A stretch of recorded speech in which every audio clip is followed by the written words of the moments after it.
Yo, today I'll be going over some of the most overrated up and coming UFC fighters.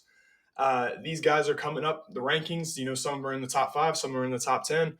Some of them are just outside, but these guys are all on, win streaks, and I'm not too high on them, honestly.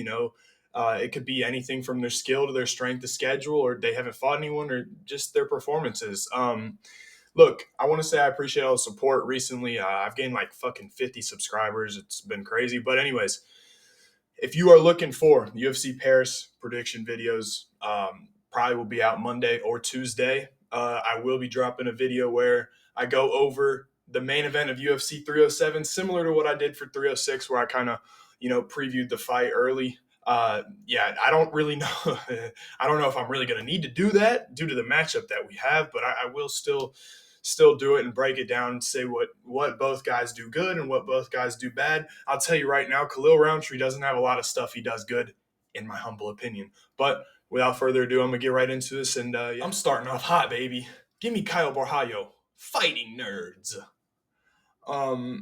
Look, first off, I want to say he's on this list because of the competition. I mean, good grief, bro. This guy's, I think his second best win is Armin Petrosian, and he's a top five fighter right now. So look, right off the bat, I don't like the schedule. And not to mention, some of these fights have been stinky, man. Specifically, Abbas Magomedov. Abbas Magomedov is not great, man. He's a guy who got a shot versus Strickland and gassed out immediately. He's gassed out in pretty much every single one of his fights. He will continue to gas out. So Abbas isn't good. And it was a stinky performance, man. A very lackluster, low volume, and not great. Mikhail Zaitchik, that's literally a picture-perfect matchup, bro. Mikhail Zaitchik could get taken down by a toddler, bro. Like, he gets taken down by anybody. So I'd hope he finished that fight and choke him out. Paul Craig, come on, bro. Paul Craig, like, not great. I mean, he got a performance of the night, bro. It's Paul Craig, man. And then Cannonier to get into the top five. Dude, Jared Cannonier's pushing 50 years old, man, still fighting. So I kind of have to take some stuff away from you there, especially because you're in the top five. I'm being honest here, man. When it comes to the schedule, it concerns me for sure, especially because he hasn't looked fantastic or even great in some of these fights, just like mediocre, right? When it comes to the skill set of Caio Borrhalo, I think it's good. I think his striking is good. Jiu-jitsu's good. But what bothers me always with those Brazilian guys, man, and they don't really have good wrestling entries. You know what I mean? They're more jujitsu, but they don't really wrestle that much, right? So I kind of look at guys like, Charles. He doesn't really have great takedowns, but I don't know. When I look at Russian and American guys, bro, they got great entries and they're fast entries and they're very crafty with the, controlling and keep going with the takedowns. I don't see it as much as from the Brazilian fighters, and I specifically haven't seen it with Borralho. I don't think his takedowns are fantastic, and especially when he gets to this type of level. Is he going to take down Nasty Imavov? I don't think he would. I think Nasty Imavov is easily stuffing takedowns and whooping his ass on the feet. To me, top five is not great. I think Marvin Vettori probably beats him. I think Brendan Allen beats him for surely. Vettori would be a little bit different. But he's not, as good as a top five fighter, right? And there's other guys down there, Michelle Pereira or, Fluffy could give him a hard fight. I just don't think this guy's, top five yet, man. I can't unsee it, So that's why he's the first guy I have here. Next guy's in the welterweight division, and his name is Rinta Fakhredinov. Now, this guy fits this list perfect because, I could talk about this motherfucker forever. I don't think he's great. I don't think he's good. I don't even think he should be in the 20 to 30 range in the welterweight division, man. This guy's a good grappler. I will give him that. He has power on the feet, but it evaporates. It evaporates after the first round. You don't have anything to worry about after the first. This guy pisses me the fuck off. He's the flukiest motherfucker you'll ever see, okay? Look, people will show you the Kevin Lee thing and be, oh my God, look at this. He beat Kevin Lee and subbed it. Bro, he's not great. Go back to his last 4 fights. He's dropped all of his opponents in the first round. and then it goes to shit. It goes to absolute shit. He had a draw versus Ezekiel dos Santos. He lost that fight for sure. He lost. Nicholas Dalby, split decision, lost that fight as well.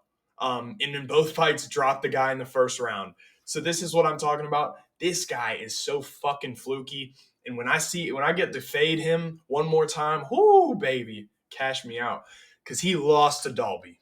He lost to Dos Santos. And similar, to those fights, he dropped Brian Battle in the first as well. So this guy just fucking drops you in the first, gets a lucky little fluky overhand, and then he's done. The fights, he might take you down, but he's not going to be able to hold you long. You'll get up and then you'll win. You'll be destroying him. He's fighting Nursultan Ruziboyev next, who doesn't have a gas tank either.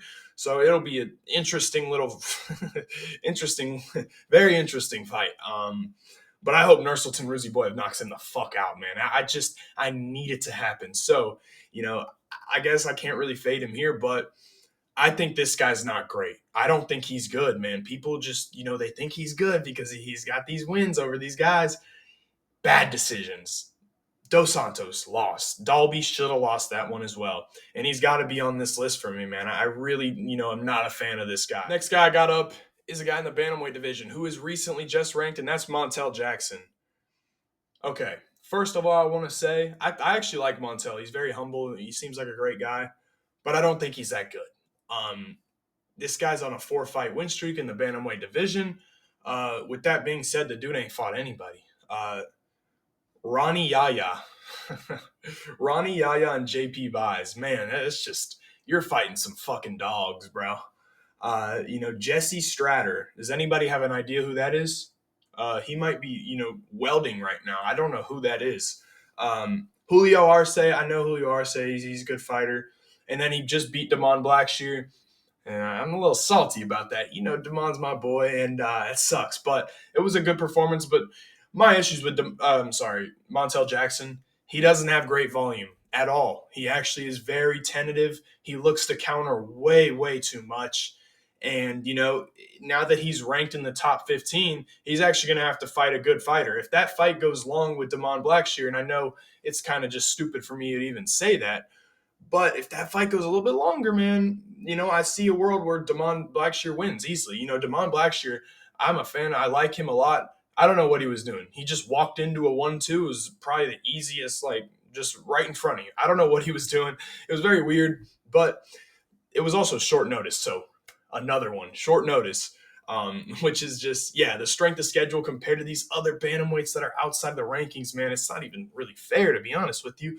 So I do believe that, Montel Jackson, he's pretty good. But I don't think he's anywhere near this top 15, man. You throw Javid Basharat in there, I think he kills him, really. Honestly, he does. You got other fighters there. You got Vinicius Oliveira, who might fuck him up. I can't grasp onto it. I don't see the hype there. I know he's fast. He's got good counter strikes, but nothing surprises me. Nothing jumps out to me. The counter shots are good, not enough volume at all. And for that reason, I don't think he'll have a short stint in this top 15. I think he'll be out of there quick. And that's why I have Montel Jackson on here.